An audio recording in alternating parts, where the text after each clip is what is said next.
donner 100 millions de dollars à celui qui me sortira d'ici. 100 millions de dollars. Ces propos sont diffusés en direct dans tout le pays. Aussitôt, des terroristes de toutes parts lancent leurs actions sauvages. Le jour du transfert, toutes les forces spéciales sont en état d'alerte maximale. Mais à peine l'hélicoptère d'escorte veut-il se poser qu'un homme en noir sort aussitôt de l'appareil.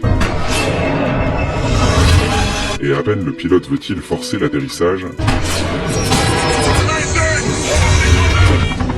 une deuxième balle met l'hélicoptère complètement hors de contrôle. L'instant d'après, le convoi sacré s'écrase au sol. Le transport aérien étant désormais impossible, les forces spéciales se déploient en force et passent à la voie terrestre. Mais à peine atteignent-elles le carrefour qu'un sans-abri leur barre soudain la route. Et à peine les policiers veulent-ils s'avancer pour le repousser,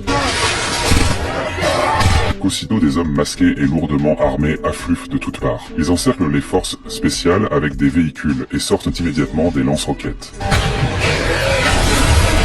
Sous un feu nourri, ils avancent assez rapidement jusqu'au fourgon blindé. Mais quand ils en ouvrent la porte, il ne s'y trouve en réalité qu'une poupée. Il s'avère que la police avait depuis longtemps orchestré une manœuvre de diversion. Le vrai Louis est justement en train d'être transféré secrètement par un tunnel souterrain. Mais au milieu du transfert, Louis prend soudain la parole et porte la prime à 200 millions, ce qui représente 66 millions pour chacun des trois fonctionnaires accompagnants. Alors que l'un d'eux ricane encore avec mépris, son collègue au volant lui pointe déjà discrètement le canon sur la tête et l'autre se retourne également. Livré à lui-même, le dernier ne peut qu'assister, impuissant, à l'enlèvement de Louis. Quand les forces spéciales de renfort arrivent, les traîtres ont déjà pris le métro avec Louis. Le chef appelle des renforts en urgence et fait boucler complètement la station suivante, mais après une longue attente, le métro ne se présente même pas. Il longe alors la voie en surface et constate seulement maintenant que le métro a été arrêté depuis longtemps et qu'il n'y a plus qu'un conducteur dans la rame encore sous le choc. En l'interrogeant, ils apprennent que les traîtres se sont enfuis avec Louis dans les égouts. Les forces spéciales les y poursuivent au péril de leur vie. Mais pendant qu'ils tâtonnent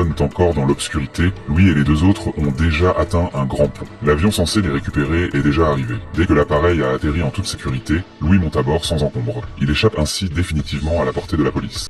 Le titre du film c'est SWAT Unité d'élite, sorti en 2003.